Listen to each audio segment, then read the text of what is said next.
Everybody, it's Jeremy. Welcome back to EA Tetragrammaton, where we are playing This is turn 54. Potentially a pretty big turn for us, so let's check.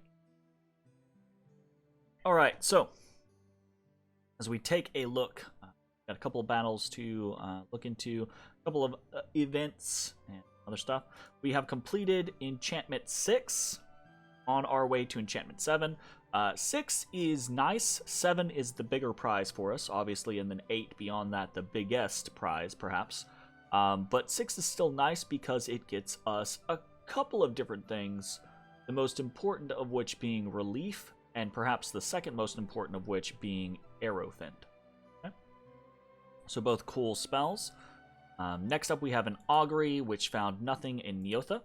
Alright, and then we've got a couple of battles. Let's watch the Kailasa versus Pan one first in Moss Woods. We've got a little Kailasan army, AI composition, right? Just cobbled together. And it is up against a pretty big block of Centaur warriors, as well as a Centauride Hierophantide. Let's see how this goes. The Centaur warriors run forward, and they're not quite white Centaurs, but they're still pretty strong. Very high defensive units, lots of attacks, berserking. Yeah. They make short work of that Kailasan. Let's see. It did lose one Centauride warrior, one Harpy. Cool. Then we have a battle between Pan and Hinnom in Karnag. And this is the big army that we try to kind of follow around, raiding into Hinnom's territory. This is just province defense, I think. Yeah. There's not much that province defense can do against something like 45 white centaurs. Now, we have a battle in the Trackless Wastes, and it is...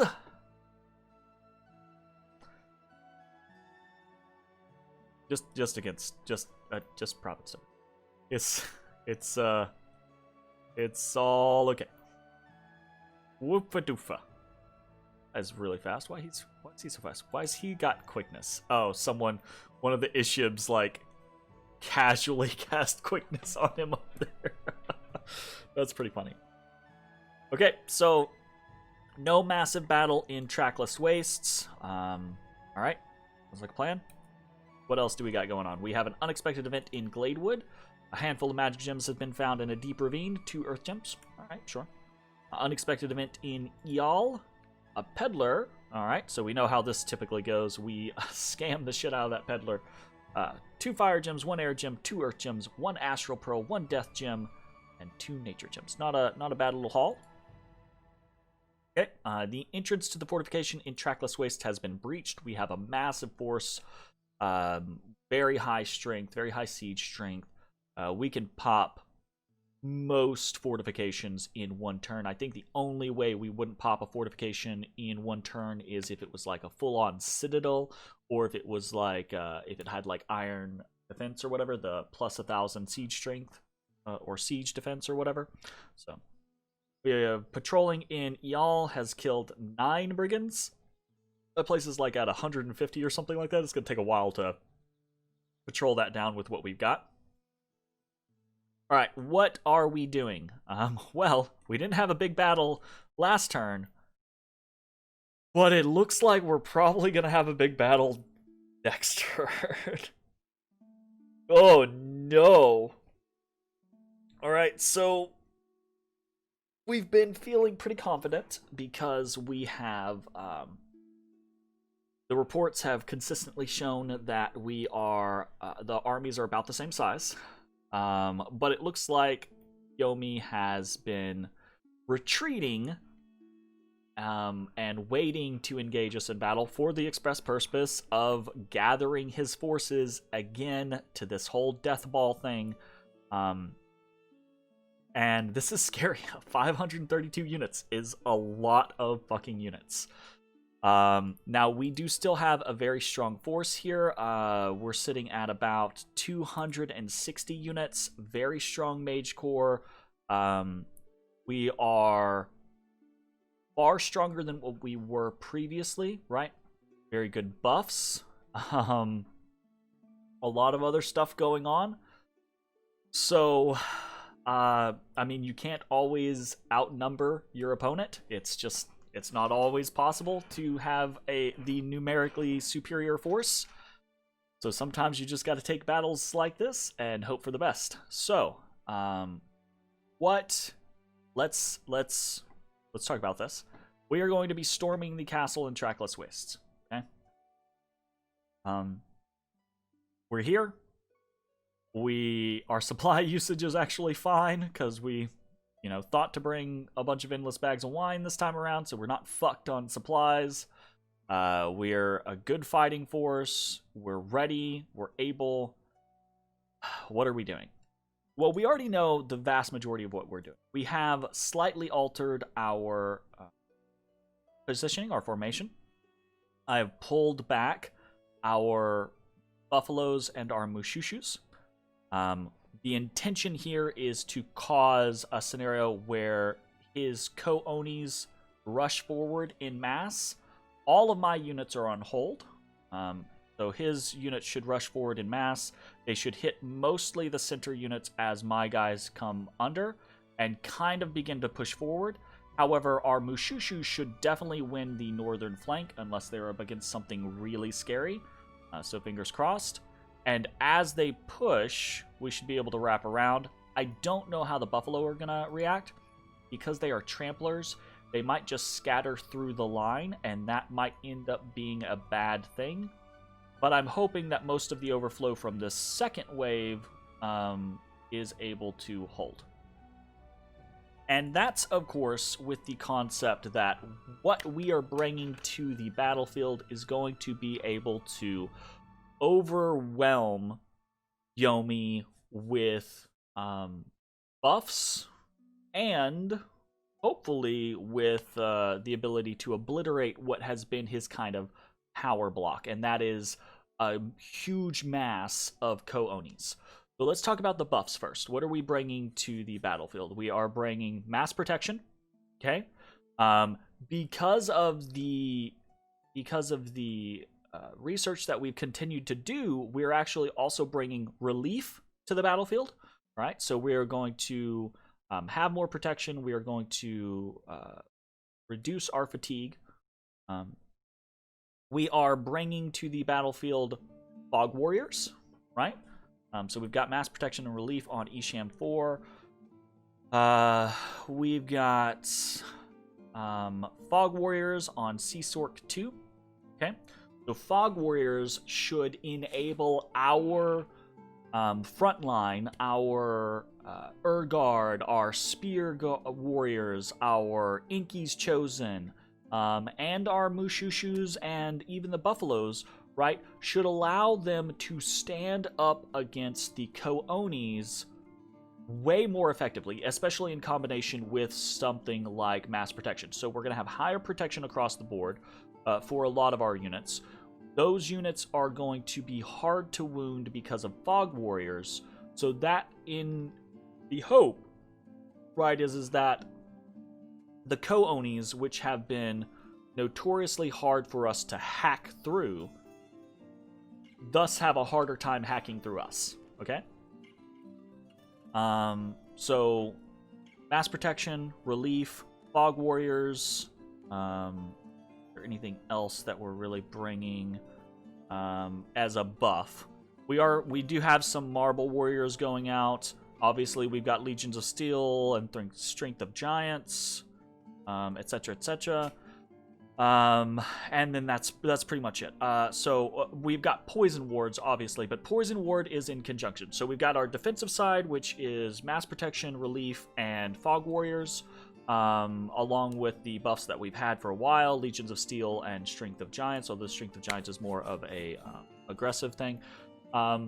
So what's the offensive side of things? Offensive side of things is almost exclusively, well, it's not exclusively, but it's almost exclusively Foul Vapors.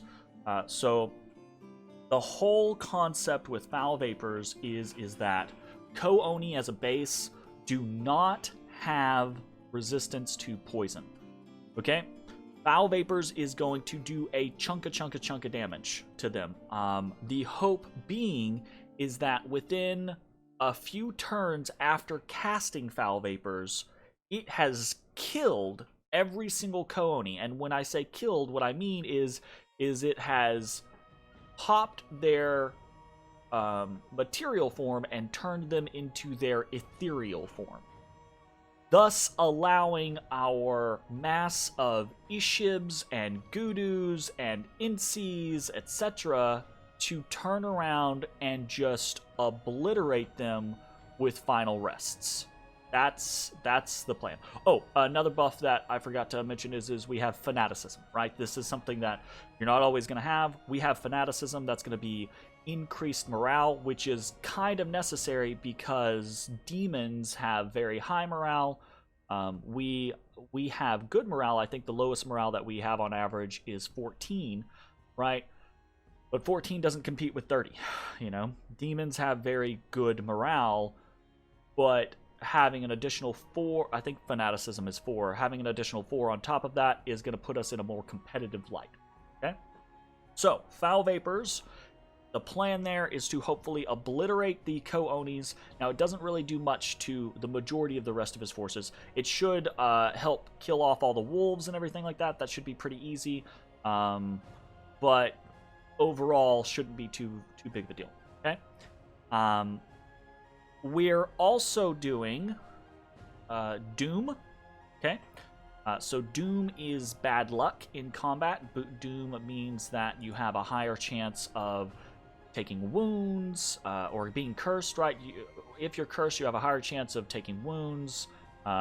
This is almost exclusively on the hope that it helps defeat his Dionis and Onishugo, right? Dionis and Onishugo are tough combatants. They're very strong. They do a lot of damage. They can take a big beating. But he hasn't reached the point to where they are super combatants via the gear and buffs that they have access to. So hopefully Doom is going to allow us to wound them faster and then cut them down from the wounds that they receive. Obviously, poison ward spam is a whole lot of what we're doing here. We do have plenty of lightning bolts coming out. I'm not really expecting that to do too terribly much. Lightning bolt is not that big of a deal, but what lightning bolt is it's cheap, right? Mirror image, 10 fatigue. Lightning bolt, 10 fatigue. So this whole cast that I have for my air gurus, right, is 50 fatigue. And if we're in snow, right, maybe that's an additional little bit of fatigue. But the whole concept there is hopefully when they are done with this script, which does not take very long, right? None of these are above casting time 100. So just a couple turns for them to finish the script. And when they are done, they should not be fatigued, and they should be fully capable and able to turn around and start spamming out final rest, basically. The hope at that point that combat, lightning bolts, foul vapors, etc. has done enough damage to pop a lot of Co-Onis, and then everyone, because they seem to really favor final rest when there are units that they can do that to, right? So the hope is that everyone's just all of a sudden like, oh shit, boom, boom, boom, boom, and we just cut down large swaths of Co-Onis. So the big concern, right, is do we have enough to survive while this happens?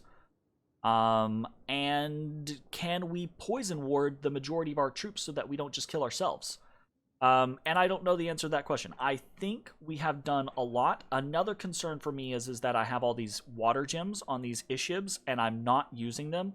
But I am still relatively positive that I think, I'm not sure, but I think if we try to use this opportunity to make a bunch of ice elementals, I think we're just gonna cripple ourselves. What we're gonna do is we're gonna make a bunch of Ishibs fatigue themselves out, right? And we're going to make a bunch of ice elementals that also fatigue our own people just as much as they fatigue the enemy, right?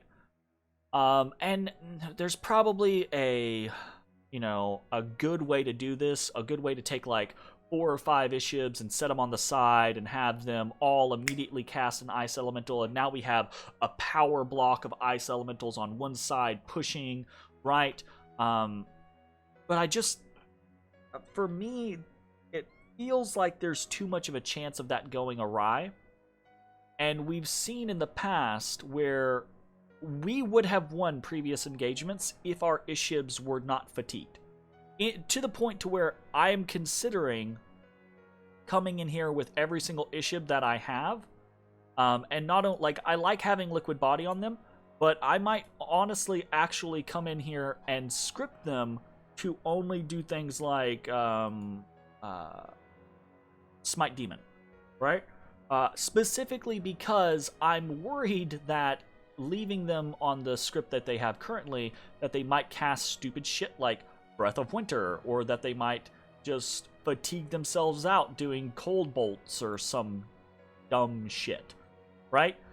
So it's very likely that I will come in here and I will actually adjust the Ishibs to maybe do like a buff or two more on themselves, and then switch over to Final Rest, or not Final Rest, Smite Demon, and then hope that by the time they are done with their script, they are ready to start Final Resting. Because again, H spells cost no fatigue, you can span them out for eternity. And that's what we want. We want them to not cast things that aren't H spells, basically.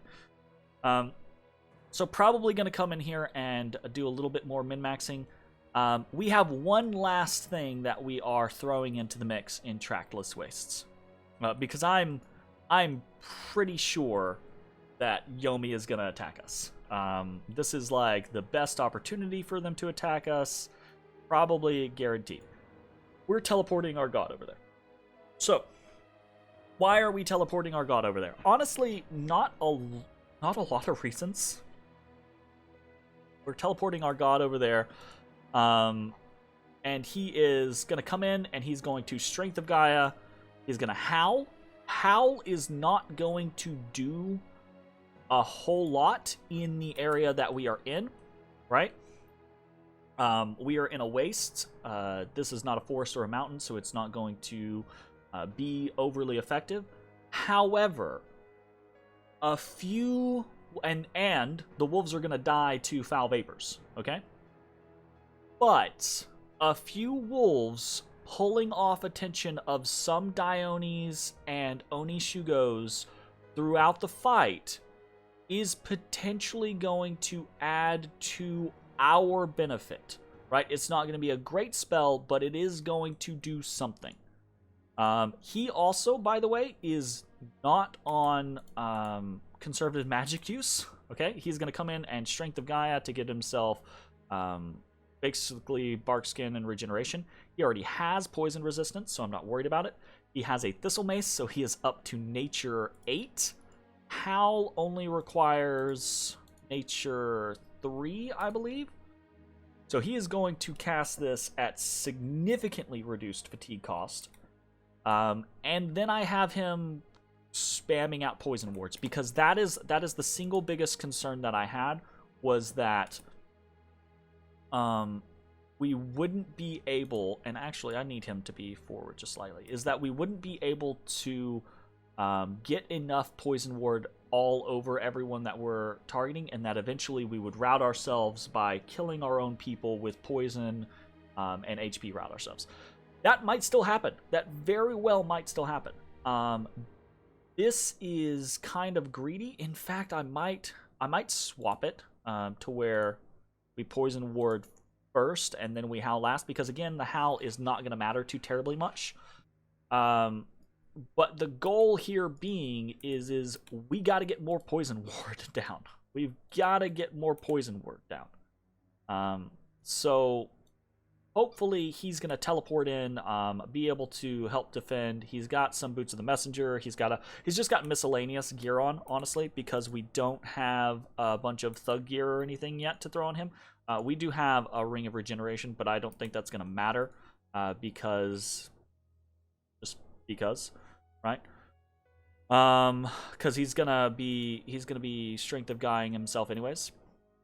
So and also though he's bringing in a bunch of air gems. I don't expect him to use all of these nature gems. I do expect him to use a fair amount of them, probably 10 or so of them, since he's not scripted on conservative.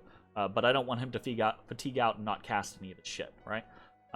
So he is bringing in spare gems. Also, Scout 15 is coming in with spare gems, spare air, water, nature, and astral gems. So hopefully this is going to work. Hopefully this is enough of a power spike since we last fought Yomi. Hopefully we have gained enough strength and he has not, right? Because keep in mind, he has not been able to do as much research or focus as much on improving his territories or etc., that type of stuff. And hopefully this is going to be a big deal. Fingers crossed. So we've also got a little note. Lanka has taken Ligria, which is cool. Lanka is basically slowly but surely winning out. If we win this battle here in Trackless, this is actually an interesting scenario. If we win this battle here in Trackless Wastes against Yomi, then this will likely break the back of Yomi's power, okay? Which means that Yomi is pretty much done. The scenario there, though, now becomes how much do we win? Because if we win significantly, we might be able to forge in and take Yomi's capital. If we do not, if we barely win or if we lose, right, it's very likely that Lanka is going to be the beneficiary of most of Yomi's land. Which at this point, initially I was okay with that concept because initially it was, well, we're just gonna stomp Yomi and in that threat and then move along, right? And I was like, hey, yeah, this war is going to be 10 turns, and then, I don't care that much about getting a whole lot out of it. As long as I get a couple provinces, it's no big deal. I'll get a better position on this throne. That'll be fine. Like, I was like, give me, like, these 4 things or whatever, and now I have a better position on this throne, and I secure this lake for whatever purpose I want, yada, yada, yada. Easy peasy. Cool. That might not be the case anymore, right? We've spent a lot on this war with Yomi, and if we don't get something out of it, that's going to be really bad for us. So, we've got to kind of look at what those scenarios entail. And hopefully, again, we win handily here. If we do, great. If we don't, ooh boy. That's not going to be good. So, we'll see how it goes. Okay, what else are we doing? We are moving some units. Actually, I think I'm gonna adjust this. I had these units moving to Perenna, but I think I'm actually going to move them over towards Eal so that we have more people to patrol in Eal. We are recruiting galas as we've talked about this. We're going to continue to recruit galas in Könberg. We're recruiting ishibs in all other locations. Okay. We've reached construction 6. Water bracelet ishibs are going to be a potential power spike, but I have to have ishibs to give water bracelets to. Otherwise, it's not going to be a power spike. And eventually, when I get to the point to where I have Frostfend, we won't have to worry about this whole ice elemental thing nearly as much, right? Because throwing up a Frostfend means that we're going to have much better cold resistance, and it's less of a concern, right? Will we still have scenarios where their chill aura will chill some people out? Sure. But it's just not as big of a deal at that point, especially with stuff like relief being in the same battle, you know? So we got to worry about that type of stuff. But we've got to get more Ishibs in order to actually make that be a focus. So we're also recruiting just a few Enkidu Spear Guard. We only had about 1,000 gold this turn to play with. We are moving Gala 21 over to Kun Aral in order to drop a temple there. We have a temple in Ctesiphon. We're going to look for opportunities to hopefully get fortification up in Bel in the near future. Oh, I just realized I didn't talk about, in my previous Pokemon game, I didn't talk about our soul contract. We got a soul contract in Pokemon Crystal, and it's really cool. But yeah, anyways. We got distracted. Sorry. We're doing a whole bunch of forging, continuing to forge. We've got a bunch of hammers now. We're forging several endless bags of wine, more boots of the messenger, lightless lanterns. We're actually stopping on skull mentors for a single turn because we want a horror helmet, and I don't have a death 2 that I can make with a horror helmet with a dwarven hammer, except for this guy. We've got a death 2 up here, but he's only death 2 because he has a skull staff. So we've got more lizard shamans and crystal sorceresses incoming. We're continuing augury. We're actually doing a little bit of other site searching this turn. Some dark knowledge and auspex over here in Delco. We're going to try to get things going as we're moving, right? We don't want to not site search locations. We're going to hope that these locations end up being ours forever. Ours forever. That's probably not going to be the case. See? And you can see we're spreading out. I try to do this. I try to be good about this. As we make path boost items, obviously path boost items are good for what they gain you, right? They get you access to higher spells, to higher items, to more potent combat casting, etc. But a lot of times you'll have a bunch of boosters and you'll just have them sitting around. And I'm trying to get into a habit of, because putting boosters on increases your research capability because it increases the amount of magic paths you have. So I'm trying to get in the habit of keeping track of my boosters and using them for research when I'm not using them for anything else. Of special note, we now have a Water 5. This NC ended up rolling. So NCs are naturally 2, right? This NC ended up rolling Water, which is really good for us. A Water 3 NC means with a Robe of the Sea and a Water Bracelet, we have a Water 5 NC.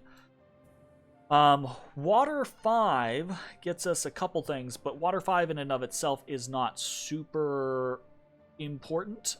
It gets us Queen of Elemental Waters. I'm under the assumption that these are probably already gone, or if they are not gone, they will be gone before we can do anything about them. You have to cast this underwater. Nothing you can do.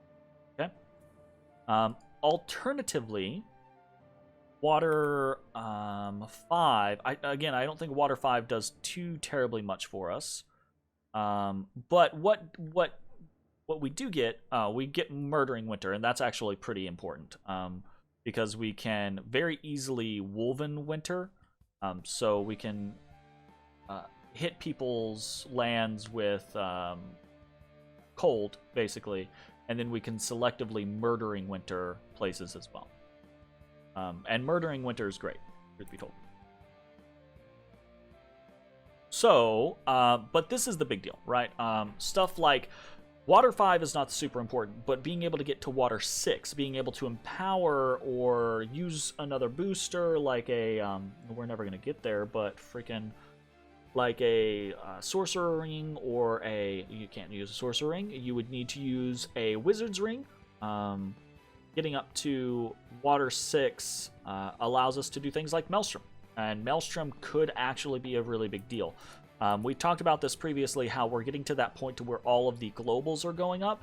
We have a global, but it is one of the weakest globals.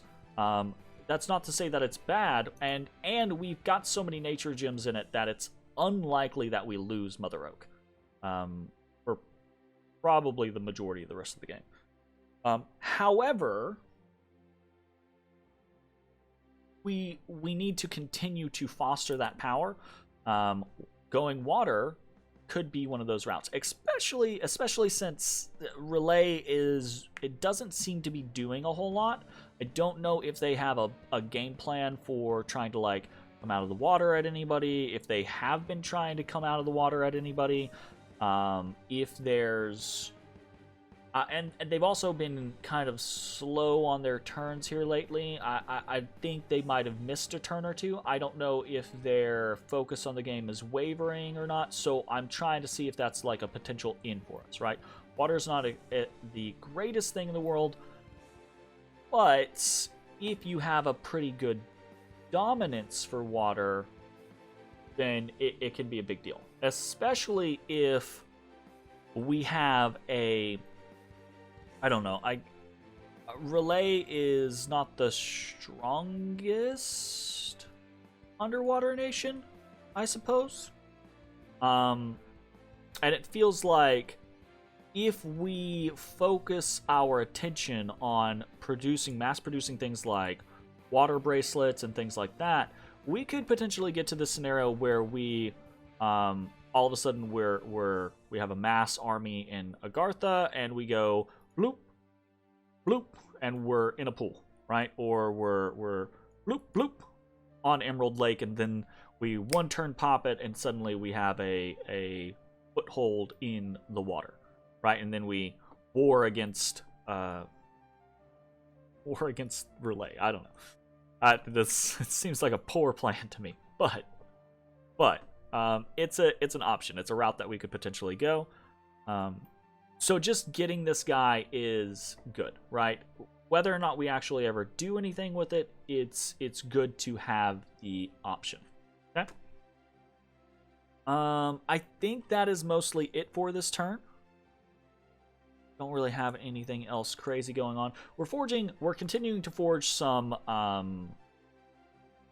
thug gear for our Yeti Shaman up here, right? We're gonna have a Vine Shield and a Frostbrand next turn. So Vine Shield, Frostbrand will be good. We do have a Storm Spool to put on there for lightning resistance if that's the route that we want to go. I don't know that it is. Probably actually would have been a better idea, instead of doing Frostbrand, probably would be better to do a Firebrand, truth be told.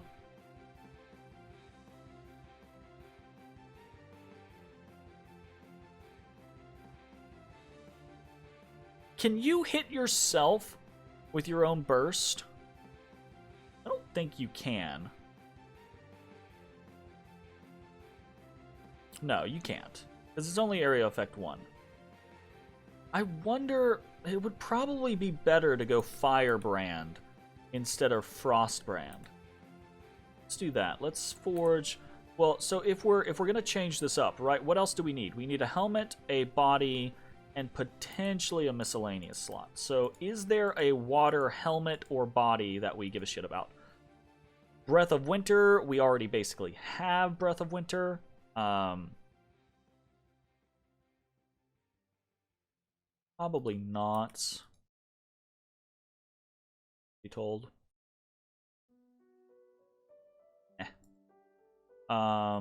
And helmet-wise, not really. There's not really... Oh, we don't actually need a helmet. We're doing Horror Helmet. We're putting Horror Helmet on this guy. This guy's actually... We're going to put way too much gear on this guy. I have a bad habit of this, by the way. I put way too much gear on thugs or quote-unquote super combatants. Like, far more often than not, I put way too much into a thug than is necessary for them to be effective. And that's because I'm not that great of a player, and I just like stacking people with shit. Okay, so we're gonna have we'll do a firebrand, a vine shield. We've got a horror helmet. We need a chest, and we need potentially. I like the idea of a storm spool, but it's not gonna do much unless we're up against shock. So let's actually do a firebrand. Let's just take this guy's stuff. We don't have any intention of doing all the crap today, so say today, at this point. Do a frostbrand or firebrand. Guy's gonna have okay morale. Actually, that might be a weak point, right? So we might need to do something like what we've got here, like a Ring of the Warrior. Morale +2. Kind of low, actually, isn't it?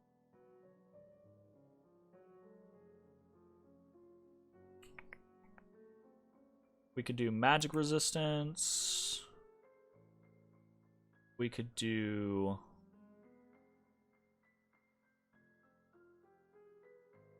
We do a couple of different things. Girdle of Might's always good. Dancing Shield is always good.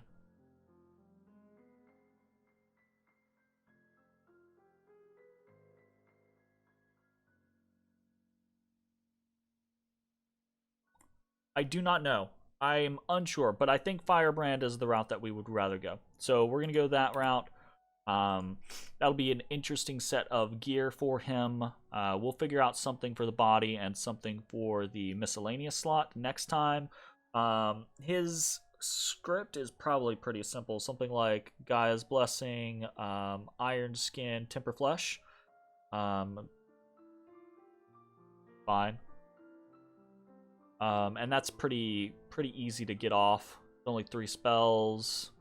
Gets him pretty high protection, especially if he's got stuff like a horror helm and a vine shield and something decent for his body.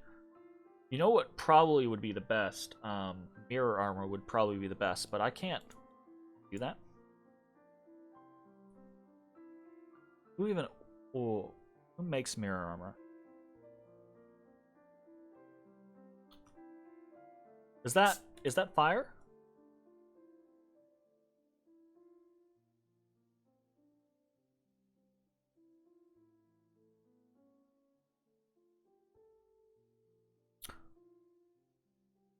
Rainbow armor could be good with reinvigoration and magic resistance.